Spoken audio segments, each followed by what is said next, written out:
Imagine waking up tomorrow and discovering that your entire neighborhood is drowning in debt. Your neighbor to the left owes $50,000. The family to your right owes $100,000. And you owe $75,000. But here's where it gets strange. When you all sit down together and ask the obvious question, who do we owe this money to? Nobody has an answer. Because somehow, impossibly, you all owe money to each other. That's not a nightmare. That's the global economy right now. Every country on Earth is in debt. The United States owes over $34 trillion. Japan owes more than $10 trillion. Even economic powerhouses like Germany, France, and the United Kingdom are buried under mountains of debt that would make your credit card bill look like pocket change. Poor nations, rich nations, developing nations, it doesn't matter. They're all borrowing. And if you've ever laid awake at 3 in the morning worrying about your own bills, wondering how you're going to make ends meet, then you've felt a fraction of what this global debt crisis really means. Because this isn't just about numbers on a screen or politicians in suits talking about fiscal policy. This is about your future, your children's future. The stability of the world you wake up to every single day. So, tonight, I want you to sit with me in this discomfort. I want you to feel the weight of a question that should terrify you. If everyone owes money, who are they paying? Where does it all go? And why does it feel like we're all running on a treadmill that never stops, getting more exhausted, but never actually getting anywhere? Because the answer isn't what you think. And when you finally understand it, everything you thought you knew about money, power, and control will shatter. Let me take you back to a moment that changed everything. It's 1971. Richard Nixon is president. The Vietnam War is bleeding America dry, and the country is spending money it doesn't have. For decades, the US dollar was backed by gold real, tangible gold sitting in vaults. If you had a dollar, you could theoretically exchange it for gold. That was the promise. That was the anchor. But on August 15th, 1971, Nixon walked up to a podium and made an announcement that would reshape human civilization. He ended the gold standard. Who's like that? No more gold backing the dollar. Money became ... an idea. A promise. A shared hallucination we all agreed to believe in. And here's what nobody told you. From that moment on, debt became infinite. Think about that. Before 1971, there were limits. You couldn't print money endlessly because you needed gold to back it up. But after, governments could borrow without boundaries. They could print currency, issue bonds, and pile debt upon debt upon debt, because money was no longer tied to anything real. It was just numbers in a computer. Promises on paper.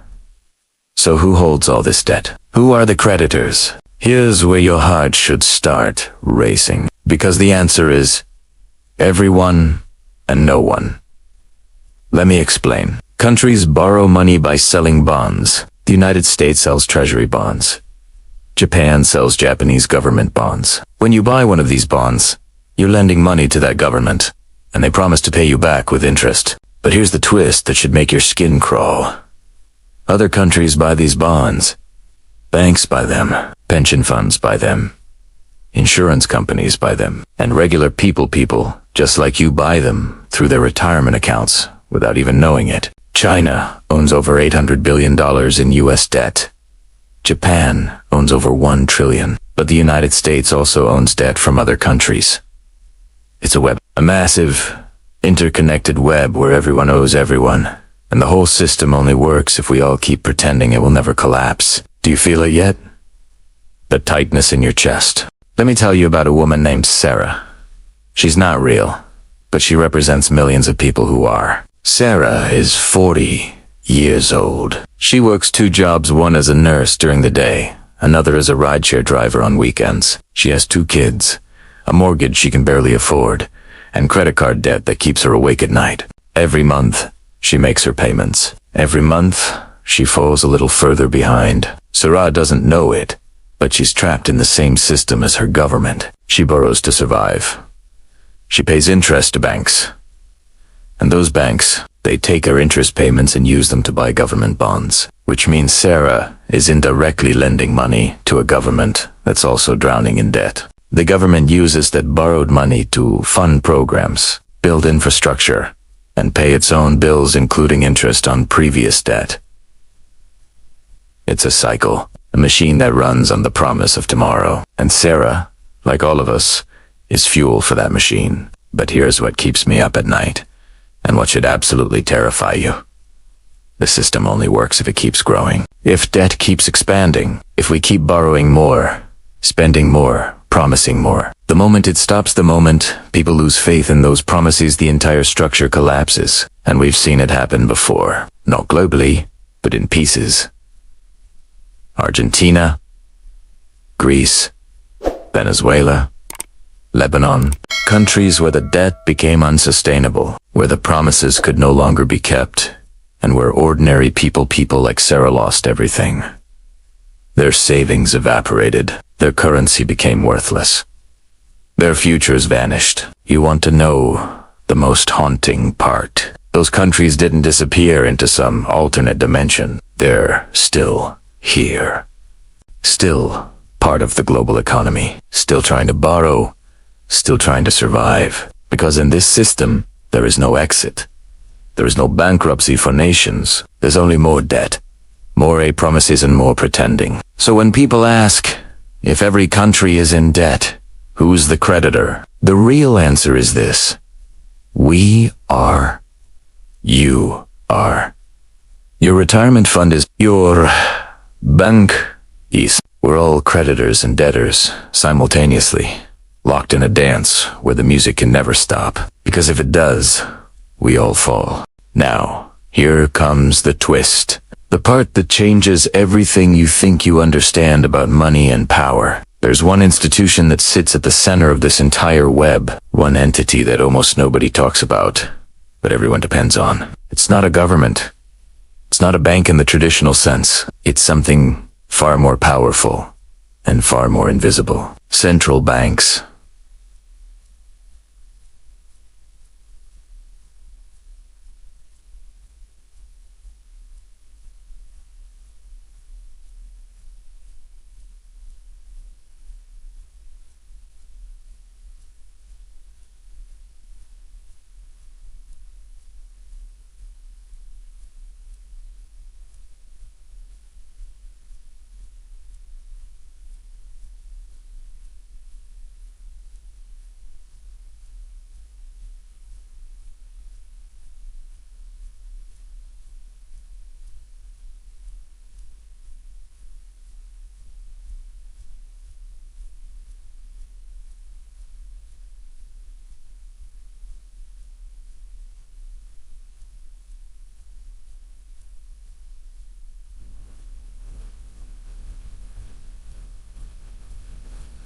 The Federal Reserve. In the United States, the European Central Bank, the Bank of Japan, the Bank of England. These institutions have a power that should make your blood run cold. They can create money out of thin air. Let me say that again, because it sounds like a conspiracy theory, but it's not. It's policy. It's reality. When a government needs money and can't raise enough through taxes or borrowing, the central bank can simply create new money electronically. They call it quantitative easing. They call it monetary stimulus. But what it really is, it's printing money without printing physical bills. During the 2008 financial crisis, the Federal Reserve created trillions of dollars this way. During the COVID pandemic, they did it again. Trillions more, materialized from nothing, injected into the economy through bank accounts and computer keys. And here's the part that should shake you to your core. This isn't borrowing. Nobody is the creditor here. This is pure creation. Money conjured from the void, backed by nothing but faith and the promise that it will hold value. So when we ask, who's the creditor? The answer includes an institution that doesn't need to be repaid because it never gave up anything real in the first place. It's like playing Monopoly, where the banker can create new money whenever they want, hand it out, and the game just ... continues. But there's a cost. There's always a cost. Every time new money is created, every dollar, euro, or yen already in existence becomes slightly less valuable. It's called inflation. and you feel it every single day. The groceries that cost you $80 5 years ago now cost $120. That dream vacation you were saving for, it's twice as expensive. Your salary might have gone up 3%, but your cost of living went up 8%. You're not imagining it. You're not bad with money. You're living in a system where the value of your labor, your savings, your time is being quietly, invisibly eroded. And the people who benefit, the ones closest to the money printer. The banks, the corporations, the wealthy elite who own assets that inflate in value while your cash savings slowly die. This is the machine, and you're inside it. I need you to understand something that's going to hurt. Something personal. Something real. Your grandmother probably told you to save money. Put it in the bank. Be responsible. Work hard. Save harder. Then you'll be rewarded. That was the promise of her generation. And for a while, it was true. But that world is gone. If your grandmother put $1,000 in the bank in 1971, the same year Nixon ended, the gold standard and just left it there. Do you know what it would be worth today? Adjusted for inflation. That $1,000 has the purchasing power of about $150. She didn't spend it. She didn't waste it. She did everything right. And the system ate 85% of its value anyway. This isn't theory TC's theft. Silent, legal, invisible theft that happens while you sleep, while you work, while you try to build a life for yourself and the people you love. And the cruelest part, you can't opt out. You have to participate. You need dollars to buy food, pay rent, survive. You're forced to play a game where the rules are rigged, where the house always wins, and where your only choice is to keep running faster on that treadmill, hoping you don't fall off. Remember Sarah? Our nurse working 2 jobs? She's not lazy. She's not irresponsible. She's fighting a system designed to keep her exactly where she is. Every time she saves a little money, inflation eats it. Every time she pays down debt, interest rebuilds it. She's trapped in a cage made of promises and paper, and the bars are invisible, so nobody believes they're real. But they are real. God, they are so real. And here's what breaks my heart. Sarah's kids are inheriting this. Your kids are inheriting this. They'll be born into a world with even more debt, even more inflation, even more financial instability. They'll work harder than you did, earn less in real terms, and wonder why the American dream to promise that if you work hard, you'll prosper feels like a lie. Because in many ways, it has become a lie. Not because people aren't working hard enough, but because the system itself has fundamentally changed. Debt has become infinite. Money has become fiction. And the middle class is being hollowed out, while politicians smile and tell us everything is fine. It's not fine. You know, it's not fine. You feel it in your bones every time you check your bank account, every time you see the price of gas, every time you wonder if you'll ever be able to retire. So, what do we do? How do we survive in a world where everyone is in debt, and the creditors are ghosts? Here's where the story takes a turn, where the darkness begins to crack, and a sliver of light breaks through. Because while the system is broken, while the game is rigged, while the machine grinds on, there's something they can't take from you. Something that no central bank, no government, no financial institution can ever control. Your awareness, right now, in this moment. You know the truth. You understand the game, and that understanding is the first step toward freedom. Because the system only works when people don't ask questions. When they accept the narrative. When they keep their heads down and keep playing by rules they never agreed to. But you're different now. You've seen behind the curtain, and here's what I need you to understand. You're not powerless, not even close.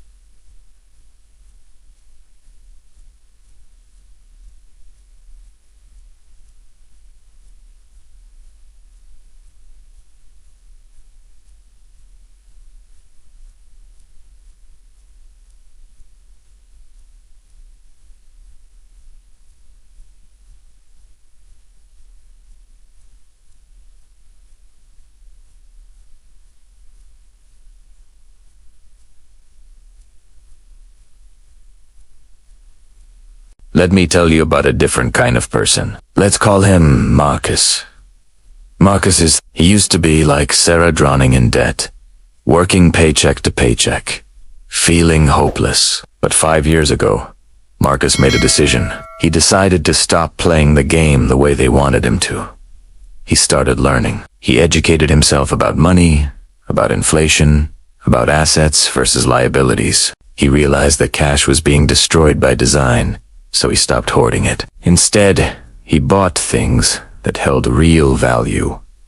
A small piece of land, tools he could use to build and create, skills that couldn't be inflated away. He invested in assets that grew faster than inflation could eat them. Marcus stopped thinking like a consumer and started thinking like an owner. He bought a small rental, property, nothing fancy, just something that generated income. He learned about index funds, about diversification, about protecting his wealth from the very system trying to erode it. And most importantly, Marcus rejected the lie of lifestyle inflation. When he got a raise, he didn't buy a bigger car or a bigger house. He bought his freedom. He bought time. He bought the ability to say no to a system that wanted him desperate and dependent.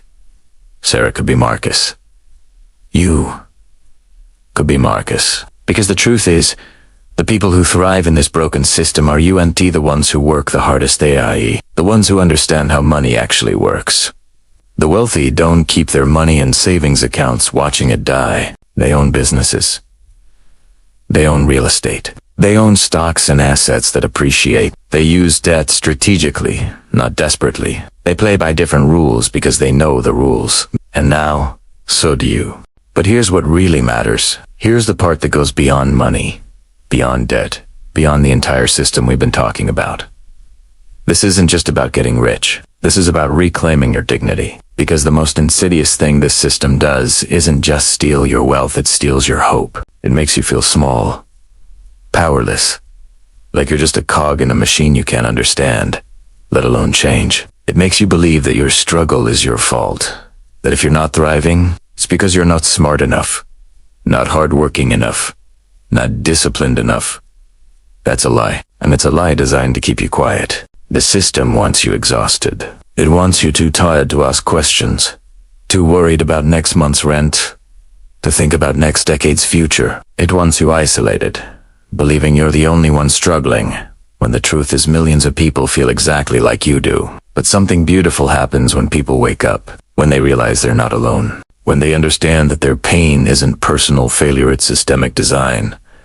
They start talking. They start sharing. They start teaching each other the things the system never wanted them to know. There are communities forming right now online in neighborhoods, in cities across America where people are helping each other navigate this broken financial world, where they're sharing knowledge about investing, about budgeting, about protecting wealth, where they're teaching financial literacy that schools never did, where they're rebuilding networks of support that do you and depend on banks or governments or institutions that have failed them. This is happening right now, and it's powerful beyond measure. Because when you educate yourself, you can educate your children. When you protect your wealth, you can help your friends protect theirs. When you escape the trap, you can throw a rope back down for others. And slowly, person by person, family by family, we take back the power they tried to steal from us. I'm not saying it's easy. The system is massive. The forces are powerful. The game is still rigged. But every person who understands how money works, who refuses to be a passive victim, who builds real wealth and real security, that's a victory. That's a crack in the machine. And enough cracks, the machine breaks. You want to know who the real creditor is? In the end, it's whoever holds something real, something tangible, something that can't be printed, can't be inflated, can't be conjured from nothing. Land, skills, knowledge, relationships, assets that have intrinsic value. The future belongs to people who understand this. People who refuse to let their lives be defined by a system built on infinite debt and empty promises. People like you. So let me bring this home. Let me tell you what happens next, not in the global economy, not in the halls of power, but in your life. Right here, right now. Tomorrow morning, you're going to wake up, and the world will look exactly the same. The debt will still be there. The Federal Reserve will still be printing money. Politicians will still be making promises they can't keep. The machine will keep grinding. But you will be different, because you now carry something that most people will go their entire lives without ever finding: clarity. You see the game, you understand the board, and that changes everything. Maybe you're scared right now. That's okay. That fear is real, and it's valid. But let me tell you what to do with it. Take that fear and transform it into action. Start small. Tonight, before you go to bed, write down 3 things. First, how much debt you have. Second, how much you're saving each month. Third, what assets you own that will hold value 10 years from now. Just write it down. Look at it. No judgment. No shame. Just truth. Then tomorrow, learn 1 new thing about money. Just 1. Read an article about index funds. Watch a video about budgeting. Listen to a podcast about investing. 5 minutes. That's all it takes to start, because here is the secret they do not want you to know. Financial education is the most powerful weapon you have. Every piece of knowledge you gain is armor against a system designed to keep you vulnerable. Every skill you develop is a shield against inflation, against debt, against the invisible forces trying to control your life. And this is the most important part here. What you learn. Talk to your family. Talk to your friends. Don't let them struggle in silence. Don't let them believe the lie that their suffering is their fault. Show them the machine helped them, because that's how we win. Not by waiting for politicians to fix it. Not by hoping the system will somehow heal itself, but by taking responsibility for our own financial futures and helping others do the same. I think about Sarah often, the nurse working 2 jobs. And I imagine a world where someone sat down with her 5 years ago and said, "Hey, the system is broken, but here's how you can protect yourself. Here's how you can build something real." Where would she be now? Maybe debt-free. Maybe with a growing investment portfolio. Maybe sleeping through the night for the first time in years. Maybe teaching her own children about money so they never have to feel the fear she felt. That's the world I want to live in, where financial knowledge is not the privilege of the wealthy, it's a right of every human being who is tired of being crushed by a system they didn't create. You have a choice right now. You can close this video, go back to your life, and let nothing change. Or you can decide that today is the day you stop being a victim of the machine and start being the architect of your own financial future. So, ere we are, the end of our journey together. But really, it's just the beginning of yours. If every country is in debt, who's the creditor? You now know the answer is more complex and more disturbing than a simple name or institution. It's a web of interdependence, a system built on faith and promises held together by central banks that can create money from nothing, and sustained by millions of ordinary people who do you and realize they both creditor and debtor at the same time. But more importantly, you notice the system is broken, but you are not. You are not broken. You are not failing. You are not the problem. You are a human being trying to survive in an economic structure that was designed decades ago by people who never had to worry about making rent. And the fact that you're still here, still fighting, still trying to build a better life, that's not weakness. That's strength beyond measure. So here's what I'm asking you to do. Right now, before you click away, subscribe to this channel. Not because I need the numbers, but because you need the knowledge. Every week, we break down the financial systems that control your life. We give you real tools, real strategies, real hope. We're building a community of people who refuse to be victims, who are taking control of their financial futures one day at a time. Hit that notification bell, because the next video might be the one that changes everything for you. The one that shows you the investment strategy you've been searching for, or the debt elimination method that finally works, or the mindset shift that sets you free. And then do something even more powerful. Share this video. Send it to someone you love who's struggling. Your sister who can't sleep because of credit card debt. Your friend who's working 3 jobs and getting nowhere. Your parents who are terrified about retirement. Don't let them suffer alone in the darkness when you've found the light. Leave a comment below and tell me, What's one action you are going to take this week to start protecting yourself from this broken system? Because when you declare it publicly, when you make that commitment, it becomes real. And when others see it, they find the courage to do the same. This is how we change the world. Not through revolution, not through waiting for someone to save us, but through education, through community, through person after person waking up and deciding they deserve better. The machine is powerful. But you know what's more powerful? Millions of people who understand how it works and refuse to be crushed by it. You are not alone in this fight. I'm here. This community is here. And together, we're going to build the financial future they told us was impossible. The question is, are you ready? Welcome to the Capital Chronicle. This is where your financial awakening begins, and it starts right now.